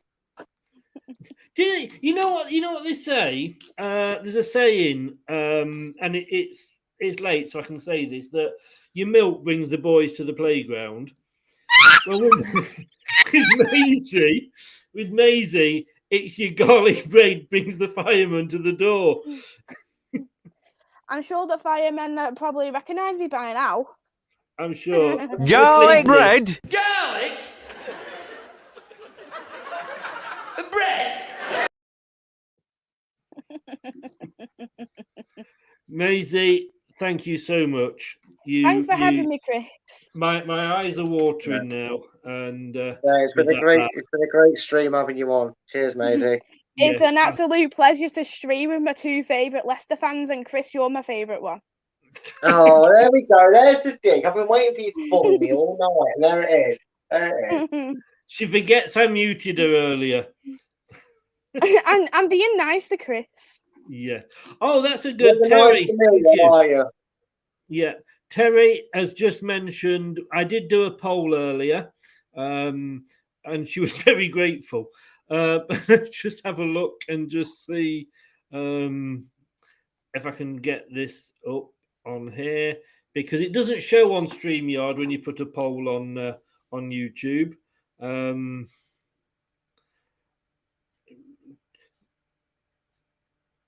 I just got to wait for this. This is about going as fast as Phil Jones in slippers. So the question was, there we go. Stop myself doing it here. The question was, will Brendan leave Leicester for Man United? I don't know how many have voted. 44% have said yes. 56% have said no. I said no. You I voted no. But you could have read it out if you could see it. Bloody hell, Maisie. No, I voted no. You do all that, and you see it on your stream. What was that? What was that? There's a new noise. Oh, God. Jesus Christ, you get a guest on, and at least they could do this. Because as you go in as a guest, you can see the comments, but when you're hosting it on StreamYard, you can't see what's on YouTube. I've been nothing but nice to you on this stream, Chris. I've been forever grateful for you to have me on. I've enjoyed it. Exactly, but you could have at least have saved me having to go through all the pain of having to load that up, and then, yeah, I voted. Yeah, it only took a couple of seconds. Yeah. Maisey, as always, it's a pleasure for one of us. I'm not sure who. Definitely pleasure for us both, Chris, and I've enjoyed it a lot. It's been great to have you on, as always. Good luck with the new stream on Monday nights. Yes, I can't wait. And then it's back to player ratings again. Let's just hope it's better player ratings for Watford.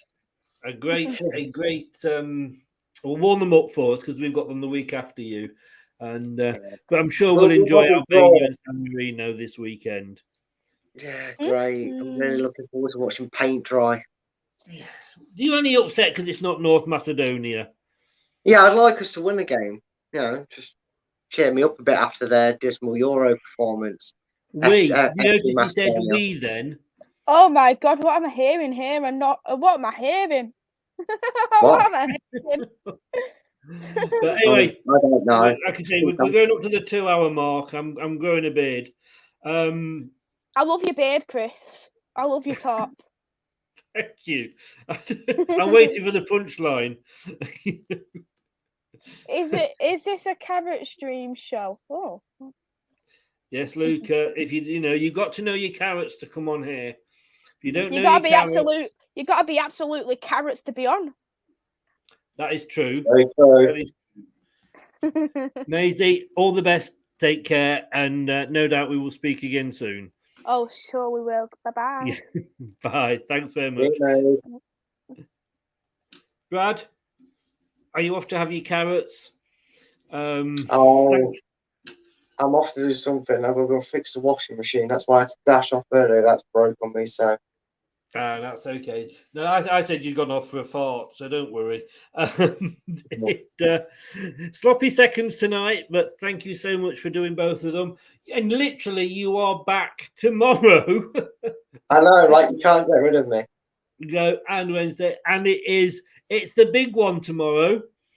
I've been informed. You may disagree. It is the big one tomorrow. It is this. 7 o'clock. Just remember, you asked for it, Brad. I know. The man's a fool. But hey, take care. Thanks so much for jumping on earlier. And thanks so much for doing that. It's been a long one, but I think basically we've agreed he's going nowhere.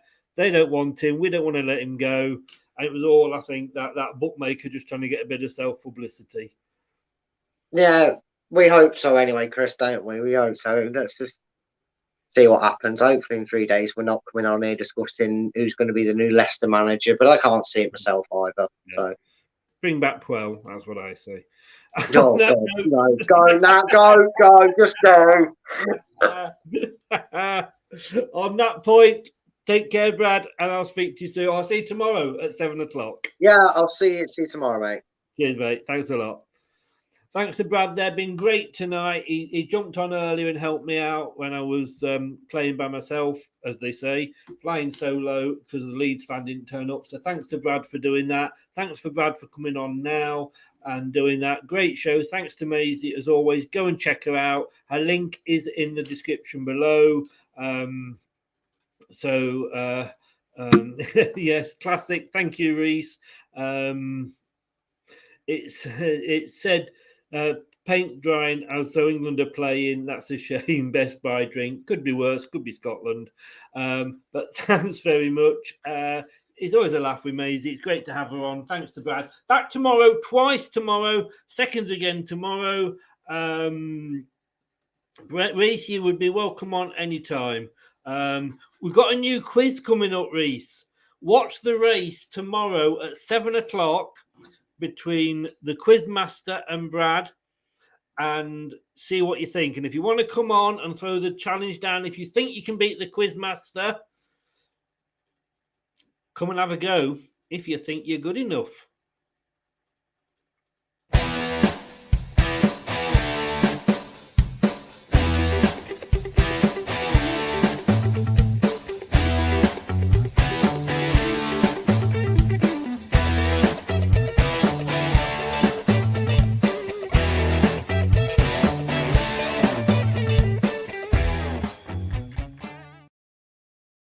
Yes, and there can only be one man standing at the end. Will it be the Quizmaster or will it be Brad? It's going to be very interesting to see. We will find out tomorrow at 7 o'clock. And then if I can survive that, I'm back at 9 with Julian Watts, ex-Leicester City defender. And I shall be asking him, should Leicester have not stopped that ball going all the way through the defence? He's the man to ask. Thanks so much. Remember, Leicester Till I Die TV on YouTube. Give us a subscribe. Always appreciate it. Give us a like on the video if you enjoyed it. That means just as much. And if you want to listen to us on podcast, give us about half an hour and it'll be up live if you're not in bed. And, we're on all the main platforms. Spotify, Apple iTunes, Google, etc. It's all coming up in a minute. Thanks to everybody for joining in today. And I will see you all tomorrow at 7 o'clock for the first of the two shows. Thanks to everybody in the chat. Take care. Bye-bye now. That's all, folks. Hello, Matt Elliott here. Be sure to watch Leicester Till I Die TV on YouTube and follow all them social media platforms for all the latest updates and news on Leicester City Football Club.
Listen on your favourite podcast platform or ask your smart speaker to play the podcast Leicester Till I Die. Subscribe, like, follow, and join in now.